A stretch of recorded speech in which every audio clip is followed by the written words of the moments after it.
On the roots of prejudice. We'll be talking about what our prejudices are, where they came from, how they're nourished, and perhaps even how to get rid of them. Let me introduce you to the 4 student participants in today's discussion. Ratnati Iskandardinata, high school student, 17 years old, and also a talented dancer from Indonesia. From Japan, Yoriko Konishi, whose lovely voice you've just heard. From time to time, we like you to get a sense of what we do in all those times when we aren't having serious discussions. We very often get Yoriko to dance or sing for us. She does both. From the United Kingdom, 18-year-old Judith Reeder.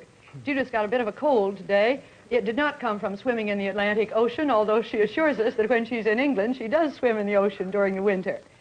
From the Philippines, Raul Contreras. Raul will be 16 years old, patriotically enough, on the 4th of July. He may admit some prejudices, but one he obviously doesn't have is a prejudice against women, or he wouldn't have been willing to appear tonight with 3 women being the only male on the program. Now, on this question of prejudice, perhaps we ought to start out by trying to define what you think prejudices are. What do you think prejudice is, Ratnati? I think prejudice is a feeling of hate of people as a group or individual toward other people. You say a feeling of hate. Do you think prejudice is as strong as hate? Yes. When we ask somebody if he has a prejudice, then the answer will be, I hate such and such. Well, I suppose that is true. What do you think prejudice is, Eureka? Well, I have found out that if somebody distinguishes between 2 white men, it is not prejudice. But if somebody distinguishes between a white man and a colored man, it is prejudice.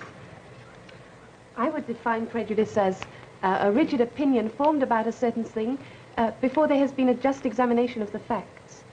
When a person loses track of the dignity of the human soul and begins to judge others not on the basis of their being persons, but on the basis of race, creed, economic status, that is prejudice. Well, is it fair to ask you whether you have any prejudices?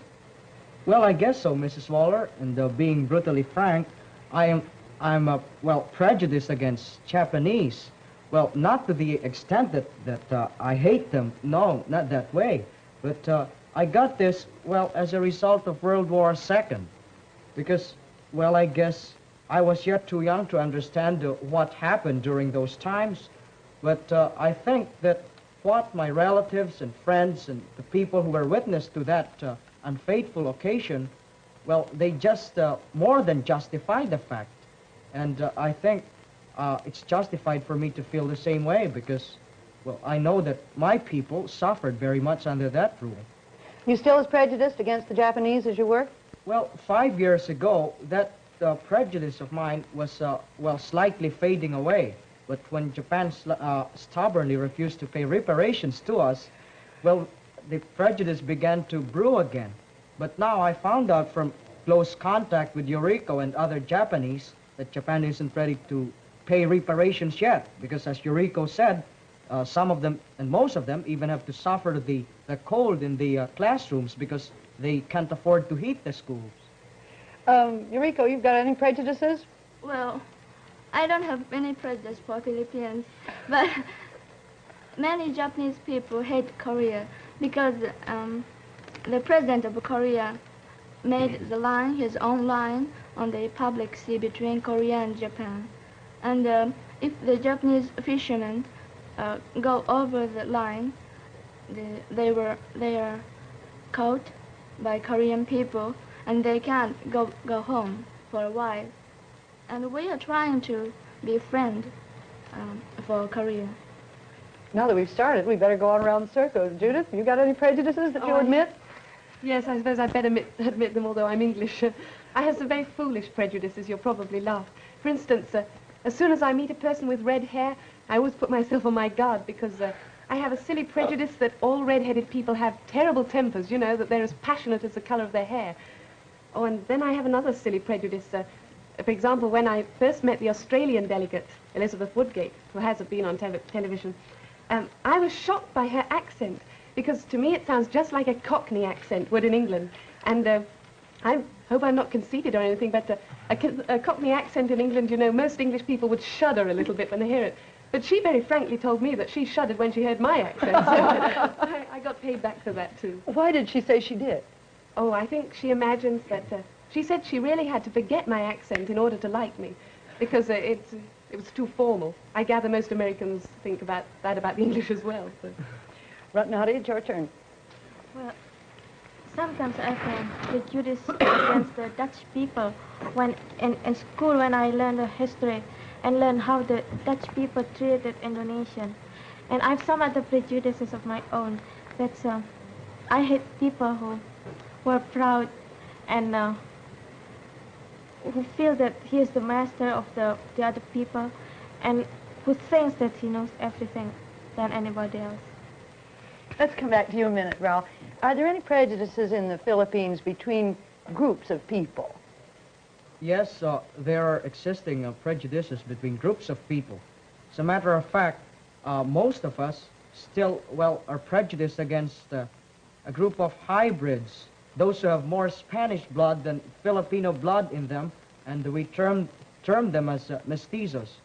Well, these incidents, usually occur in the schools.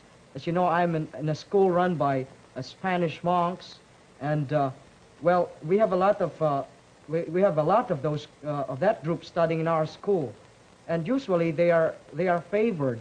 But we think, and we think that we are right in saying that they are sort of aristocratic, conceited, and high-headed, and sore-headed, and all sorts of adjectives, and they have the foolish idea that they have the royal blood or royalty in them.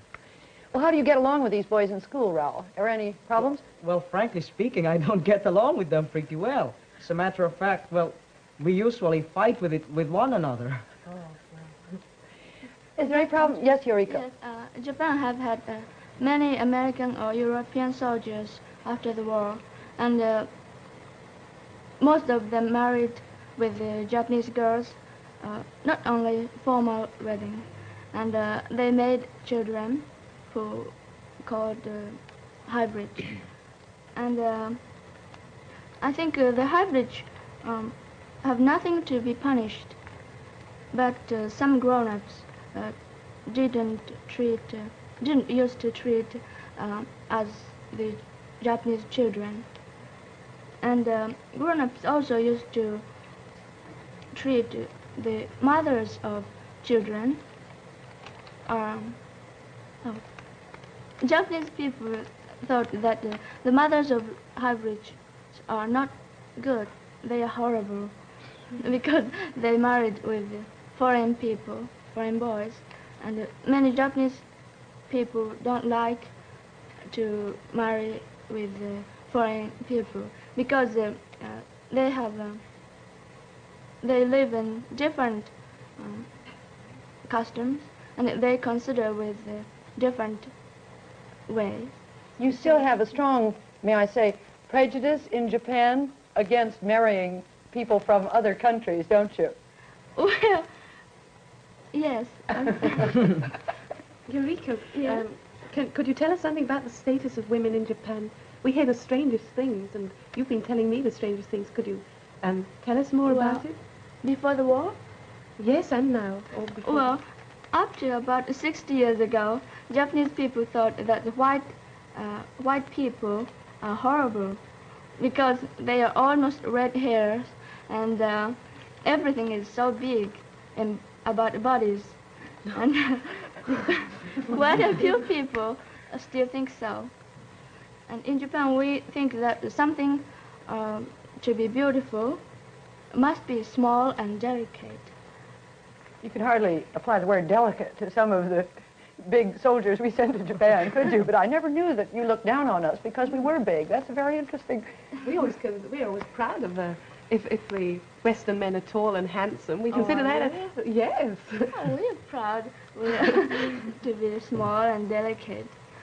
What you said about skin color, Yoriko, I've heard that the Chinese speak about us as pink people instead of white people. It's so much more difficult to be proud of being a pink person, isn't it? Oh, yes, you're a pink person. Might as well face it, Judith. Here we are. I feel scarlet. Ratnati, let's get Yes? I want to ask Judith. Judith, since British has so many colonies and, well, let's say, all, nearly all, in all over the world, how do you feel towards the people in the, I mean, in the colonies? Do you mean have in- some prejudice? No, I personally don't have any prejudice, at least I hope I don't, but I know that a lot of Europeans think of the Asians, for example, as rather lazy. I don't mean to be rude, but that used to be the impression we had. You know, when we started our colonization, we thought we were doing good to you. I know that you disliked, for example, in Indonesia, you disliked the Dutch there, but they probably thought they were helping you. They were not helping us. See, you mentioned that we're lazy. Well, we are not exactly lazy, but they didn't give us a chance, see. And we didn't get experiments to build our country. Well, Judy, I don't think all Asians are lazy. No, please, you're misunderstanding me. I said that was a general opinion. Maybe not now, I hope certainly Or not. general opinion, but, well, when it's not, it's, well, sort of wrong to say that they are lazy. Let's just say that they've got very flat feet that they can't lift them up. Because you've got to consider, for example, the climate in most of the regions in Asia. Well, it's just but natural. You can't just work with all the warm climate around you. Of course, you'd always feel like fanning yourself, or going to an air-conditioned theater or something else where it's cold. Is there not only this difference of climate that explains a difference in tempo, but is there a difference in philosophy, too, that perhaps we in the West haven't appreciated, I wonder? Well, as far as I know it, and, well, I think you've mentioned it in this program, that Indians think that they should never soil their hands. And in the Philippines, I must admit that, well, we're sort of inclined to get white-collar jobs and swivel chairs. Most of us do, especially the new college graduates. We don't want to work with our hands. We want to have, well, big bosses and with pretty secretaries around us. That's the common tendency. Could you give a proof that we are lazy? Oh, gosh, now you put me in a corner. I was trying to give you an example. You criticize the countries which do, you criticize the Dutch, for example, but I know the British, when they started doing their colonization, they tried to help the countries they were in. But you think that we were butting in and taking away your opportunities? Well, yes, I think so. I'll give an example about the Dutch, that we didn't get a chance to be educated, for example. That was when the Dutch were there? Yeah. And do you think if the people in the colony get a chance to get free, you will give them? Do you think? Oh, now we're going right off the subject. Yeah. See, my friend from Malaya is very glad that Malaya will get the independence next year. She's very proud, and she tells everybody that Malaya is going to be independent next year. Do you think that if you do that to the other places, then you will Yes, we you'll make them satisfied? Well, we hope it will make them satisfied. Every country wants to be independent. That's only natural. But there comes a point somebody to decide whether they're ready to receive their independence. But I know we could go off on another long argument about that. Maybe we can have what... I'm sorry, Ralph. Well, I was about to ask them, what do they think are the most common or basic causes of our prejudices? Is it mainly skin color? Well, maybe. Do you mean, for example, taking the American trouble in the South? I guess Originating in- taking the American side of it, it's just that the white people don't want to mix themselves up with the colored ones. But what about the colored people? Perhaps they don't want to mix with the white people either. Well, what about, since you brought up the American race problem, I'd like to ask you, is it as bad as you thought it was going to be before you came, or is it better or worse? Well, I think it's what I've seen here and what I've heard while I am here and what I have read in the newspapers, it's just worse than I expected. Don't you agree, Judith? No, I don't agree. In England, we don't hear too much about the American problem, except, of course, when a certain case came up and the Supreme Court decision, we heard a lot about it then. But not too much. And when I came here, I had imagined from the Tiller case that things would be really terrible in the South. And I found that there's a real feeling of optimism here. I stayed in a Negro family, and I was able to see the position, really a bird's eye view of it, you might say. And the first thing that impressed me was that the Negroes themselves were not happy about the situation, but were pleased. They were grateful for what progress had been made, and they were sure that the situation would continue to improve. They Was said that the 2 weeks you were in New Jersey that yes, you that's stayed in a right, Negro when family? I was in a Negro family. I know that was in the northern part, and conditions are better there. And I was very impressed with that. They said it would be a slow process, but things were gradually improving. It was a matter of breaking down tradition, and I was very happy to find that. I'd like to know some of your other experiences with, yes, Eureka. I've never seen any evidences of racial prejudice in the United States, but I found out that most Negroes are laborers, and they don't have a high position on business. But I was very glad when I saw the Negro girl in South Orange, in Columbia High School, who was the vice president of the student council. I'm glad you did too. Yes, Ratnavik. Here in New York and New Jersey, I don't see any racial segregation or something like that. But when we stop in Williamsburg and we stop in Negro school, I saw it's very strictly. I mean, the Negro school go to the special Negro, and I was talking to some of the girls in the school, and I asked them how they feel about being segregated. But they said that they don't mind about that, and what they want is equal rights. And there are some places that they can go, such as restaurant or some clubs. And I think that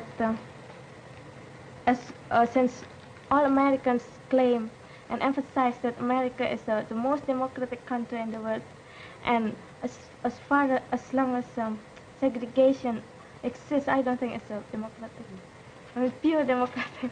Well, adding something to that, isn't it that, well, in the Pledge of Allegiance to the American flag, you mentioned something about I pledge allegiance to the flag of the United States of America and to the republic for which it stands, one nation indivisible under God, with liberty and justice for all. Well, the last phrase just doesn't suit everything. I mean, with this segregation problem here and the discrimination against colored people, how in the world could you have liberty and justice for all?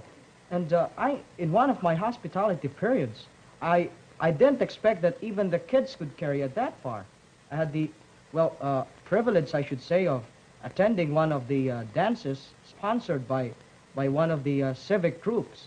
And I just noticed that, well, it was a big dance floor, and all the white kids were assembled on the left side, and the most, shall we say, not strategic part of the ballroom, well, all the colored boys and girls were in there. And I never saw a white boy asking a colored girl for a dance, nor did I see a colored boy asking a white girl for a dance. I had a nasty experience too. When I first arrived here, and I happened to mention to a group of young people that I was going to stay with a Negro family, one of the boys got up and walked out of the room. And I felt awful. I thought, well, we're in the north now, not in the south. And then when we did go into the south, I really came against it pretty hard. We went into this big store, and I was in the ladies' cloakroom, and I was washing my hands, and I was with a group of the eastern delegates, the rather darker-skinned ones like Ratnati. And I was standing a little apart from them, and this lady came up to me, and she pulled me to one side, obviously assuming that I was American, and she said, what are these Negroes doing in here? And I was so cross, and I told her as calmly as I could that I was with them and who we were, and of course her attitude immediately changed. But it gives you such a nasty shock when you come up against it face to face. You read about it in the newspapers, you hear about it, but you don't really realize the significance of it until it hits you in the face yourself. I think the major cause of the prejudice is skin colors, and I think I don't know why, but I think the white people think that colored people have dirty skin, and they don't have progressive culture, so so the white people are the most great and wonderful person in the world. I think so. On this matter of skin color, if you were here in the summer, you'd see lots of Americans on all the beaches trying to get brown. Yes, it's significant. I wonder what that really means. I think we white women have an inferiority complex. The Eastern women and the Negro women have a sort of reputation for being so beautiful. I guess We're a little you jealous of them. I guess you just envy us colored people. Yeah, I guess so. Well, is there anything corresponding to that in... Well, I think so, Mrs. Waller, because in the Philippines, it's just funny. There's a common tendency among women, well, those who have a dark complexion, I should say, or just a tanned one, or just a brown complexion. Well, especially these high society matrons. Well, even if they've got already wrinkles on their face, they still want to bleach their skin. Suppose you meet one right now and you say, oh, good morning, and you see that she's just tanned and brown. But after 3 months, you meet the same person, and with the usual society walk, and trying to be very dignified and cultured and everything. And you just notice that her face was is lighter than before. And when you look at her hands and everything up to her arms, well, you'll be likable to exclaim, Holy Moses, because there's a real, very great difference, you see. She's about very light here, but you look at the arms and everything, and the lower part of the body, but gee, it's just a very great difference. It's colored here, but it's very light. They really bleach their skins? They do, Mrs. Waller. They What pay. about Japan? Japanese women don't want to change it anyway, do they? Some Japanese women, right, how do you say? Dye? Dye their hair red. Really? Yes. They like red hair, but I don't like it. What about Indonesia? Well, as the Western people try to get darker skin, we try to get lighter skin, but we prevent the sun. I mean, But you're such a nice color now. I don't mind. I think it's when so we go cool. out, then we use long sleeve blouse to prevent from the sun, so we don't get a very dark color skin. Tell me, what are your governments, if anything, doing about problems of prejudice? You've each mentioned some prejudice that exists in your country. What are your governments doing to try to eradicate it? You mentioned the prejudice against hybrids. You mentioned the prejudice against hybrids, too. You haven't told us much about the position of women. Otherwise, by the way, let me ask you right here, are women any freer in Japan now than they were before the war? Well, before the war, there was no democratic, and women belonged to men, and men controlled women in everything. And How about men now? had first opportunity to everything. Even getting out of the door, women had to open the door first, and the men passed first. And in the buses or theaters, men take seat first. And if there's no seat, women have to stand up. Oh, I'd love to live in Japan. Oh, But they do that in America and But England that- now. Is it changing at all? yes, quite changed. And just now women can vote, and women have equal opportunity in everything. Judith, you were talking about your prejudice against Cockney accent a moment ago. Is that still very strong in England, this prejudice of the so-called aristocracy against the Cockney? No, I don't think it's a very serious problem now, especially since the war. You know, this idea that the English speak either with a Cockney accent or else with a very aristocratic accent, that isn't true anymore. And we certainly don't despise people anymore if they speak with that. If you go into the House of Parliament now, you will often hear a North Country accent or a Welsh accent or even a Cockney accent. And we're proud of those kind of people because they are the people who got us through the last war, and nobody would dare say anything against them. In fact, it's the aristocratic accent which is the other side of the fence, and people laugh at that nowadays, I'm afraid. In fact, you may think that my accent is a little cultured, but I assure you back in England, I have not quite a Cockney accent, but still an accent. At least you mean to say your schoolmistress would not totally approve of you? Oh, no, I should be corrected. Judith, Quite I a lot. hate to think what's going to happen when you go back after 3 months here. So do I. You'll write me about that, won't you? Yes, I wanted to certainly. have time to ask you what you thought individuals could do in terms of eradicating prejudice. But our time's almost up. Anybody got a quick answer? Well, I guess we should carefully examine the individual first before passing any judgment on him. And if we ever pass a judgment, we should be just with it. That's a good note to end on.